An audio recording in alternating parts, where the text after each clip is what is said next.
Otep, une fois de plus, cher Kamit, j'ai eu une coupure là, tout à l'heure. Je pense que c'est un problème de mémoire avec l'appareil. Donc j'ai changé juste l'appareil. Bon, c'est vrai quand même que la qualité, c'est pas la même chose. Ben, c'est pas grave, on va continuer. Voilà, j'étais à la question suivante. J'étais à la question suivante, voilà. La question, c'est... si vous n'arrivez pas donc à contenir l'éjaculation chez l'homme ou chez la femme, donc quelles sont les conséquences? Si vous n'arrivez pas à retenir l'éjaculation, la conséquence c'est quoi? C'est une perte d'énergie. Voilà. Donc la femme qui ne s'est pas retenue, qui arrive à l'orgasme, elle perd de l'énergie, elle est fatiguée, elle veut dormir généralement. Et surtout si elle est fontaine, hein, une femme fontaine, là, dès qu'elle a versé, elle dort, elle va dormir comme un chat par la suite. Elle sera vraiment épuisée. L'homme, à son niveau, une fois qu'il est éjaculé, il a perte d'énergie. Quand vous travaillez l'énergie sexuelle, effectivement, vous ne perdrez pas d'énergie. Quand vous travaillez l'énergie sexuelle, vous n'allez pas perdre de l'énergie. Il y a des moments où vous pouvez éjaculer à travers l'énergie sexuelle. Vous pouvez éjaculer, mais ici, dans ce cas, vous ne perdrez pas toujours d'énergie parce que vous allez éjaculer d'une certaine façon sans libérer l'électricité. Ceux qui savent de quoi je parle, ceux qui pratiquent vraiment sauront de quoi je parle. Parce que vous pouvez travailler l'énergie sexuelle et vous éjaculer parce que justement, si vous avez besoin de faire des enfants, vous avez besoin d'une famille, il faut que vous éjaculez. Mais ça ne sera pas chaque jour. Vous allez calculer le cycle de madame et cette période-là. Mais néanmoins, ça sera de certaine façon pour ne pas vous décharger à 100%. Vous pouvez vous décharger, mais pas à 100%. Voilà. Peut-être à 45%, 50%, mais pas à 100%. Voilà. La question suivante, quelqu'un m'a dit ici que elle me voit en elle. Il faut savoir que vous pouvez vous voir en d'autres personnes, c'est possible de se voir en quelqu'un d'autre. Là, ça va dépendre de vos connexions énergétiques. Voilà. Et aussi, il faut noter que vous pouvez avoir plusieurs... une âme peut être dans plusieurs... elle peut être liée, autant pour moi, à plusieurs corps. Une âme peut être liée à plusieurs corps en même temps, dans une même incarnation. Voilà. Question suivante. À quoi ressemblent les entités des montagnes? Ça, c'est quand j'ai fait la vidéo sur les esprits des montagnes. Les esprits des montagnes, à quoi est-ce que ressemblent ces esprits-là? Les esprits des montagnes que j'ai rencontrés, beaucoup plus, c'était sous trois formes. La première forme, c'était sous forme de gnomes, des esprits de petite taille, avec des grosses têtes de couleur, un peu comme des ballons de basket. Bon, pas quand même ballon de basket, ballon de volleyball. C'était quand même des grosses têtes comme ça. Des grosses têtes avec des longues langues.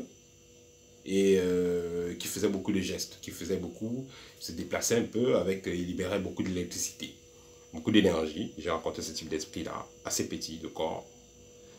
J'ai rencontré, toujours en homme, j'ai rencontré un type d'esprit qu'on appelle les Sima. Ça, c'est au sud du Cameroun qu'on appelle ça comme ça. C'est des petits hommes toujours, assez minces, avec les pieds à l'envers. J'ai rencontré ce type d'esprit. Les esprits plus hauts, plus, je vais dire, plus géants, j'ai rencontré des esprits géants aussi, ressemblant à des centaures.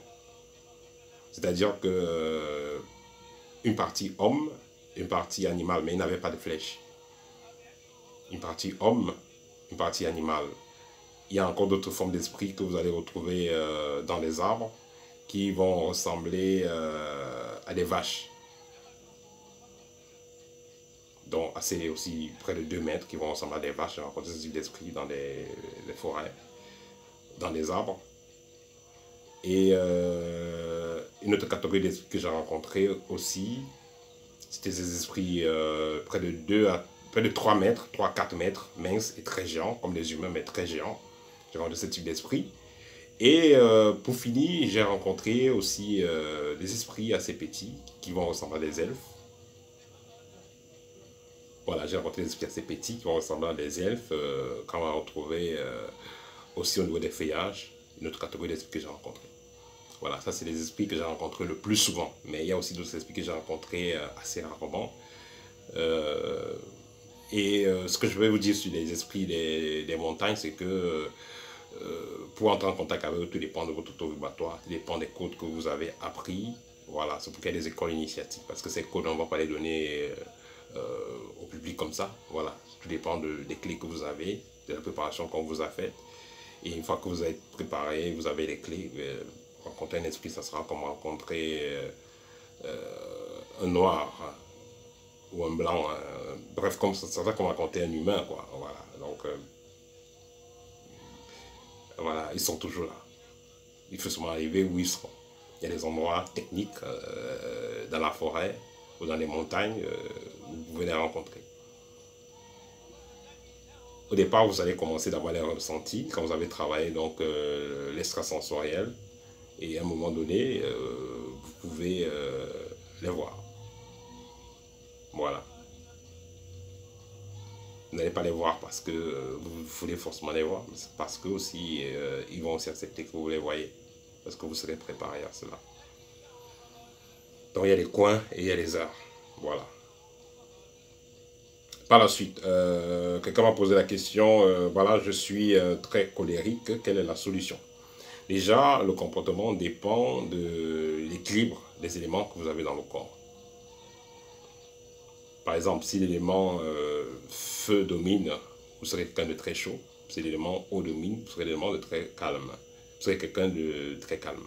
Mais aussi, ça va dépendre aussi de ce à quoi vous êtes connecté. Quand vous êtes connecté à un égrégore écéphétique, vous allez voir par exemple, hein, je n'ai pas de problème avec les prêtres, vous allez voir par exemple, les gens vous parlent du Seigneur, et après vous trouvez en train de violer les enfants, en train de faire des choses bizarres, peut-être parce que justement ils sont connectés à quelque chose de bizarre.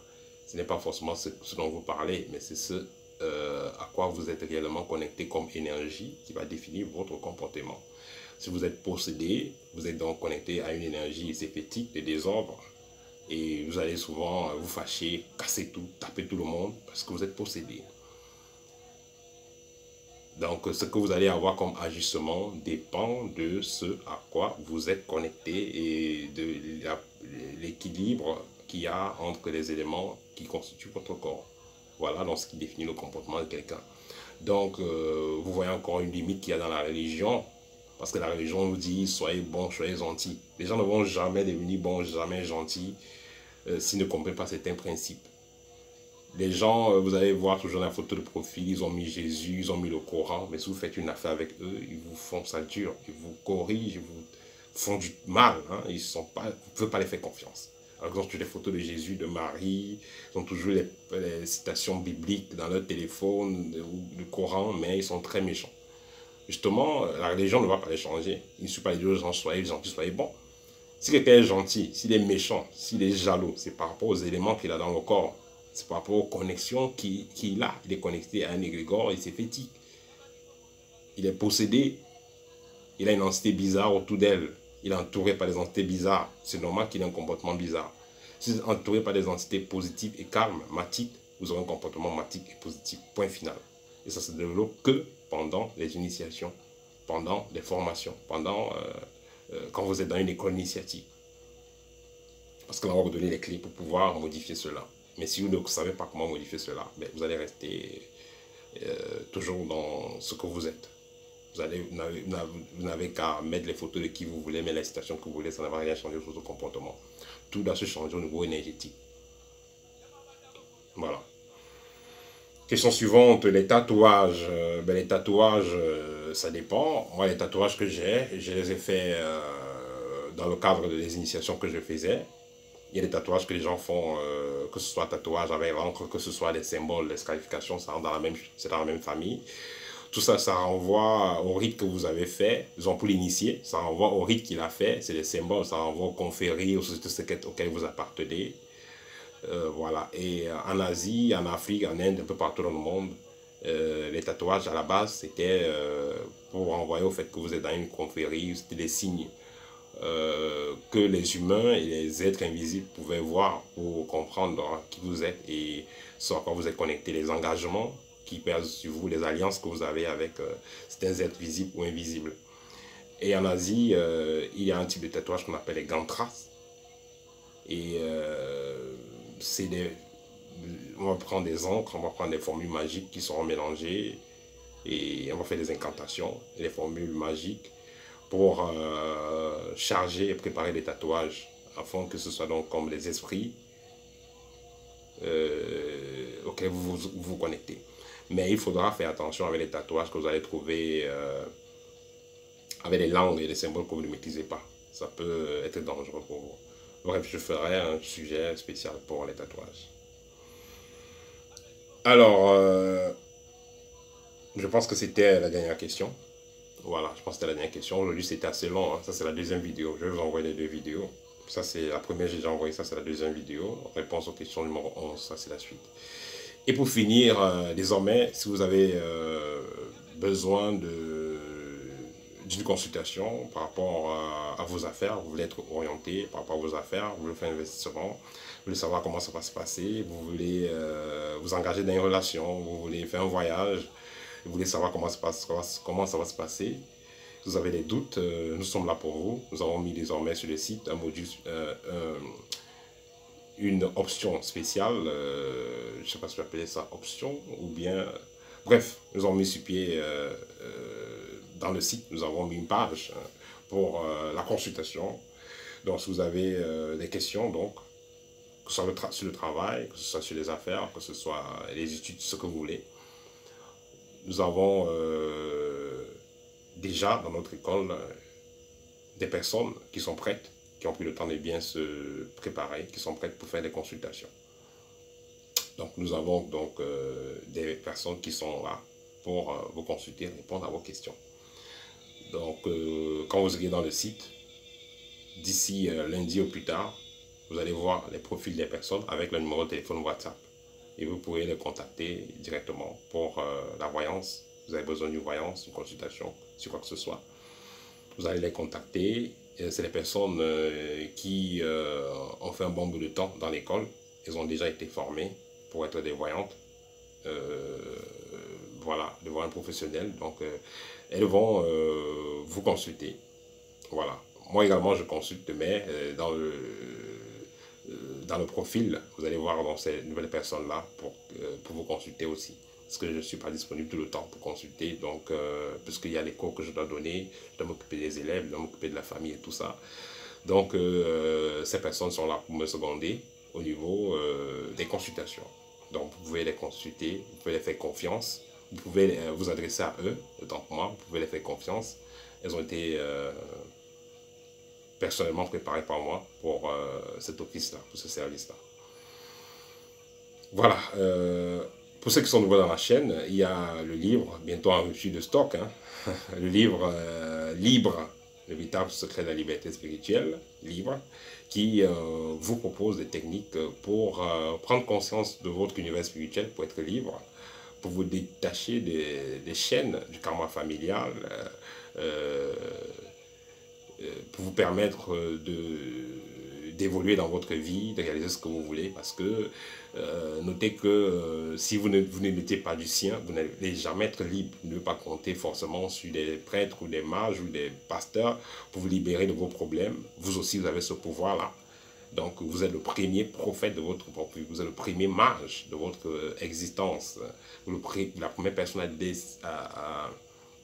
à décider de votre avenir. Voilà. Donc, dans ce livre, je propose donc des méthodes pour pouvoir purifier votre maison, purifier vos corps,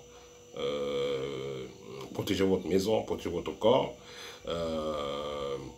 agir sur les événements à venir. Donc, je propose tout ça. C'est carrément une initiation, ce livre. Donc, je propose tout ça dans ce livre-là. Donc, si vous voulez aussi ce livre, contactez-moi et je vais vous donner les modalités pour l'avoir.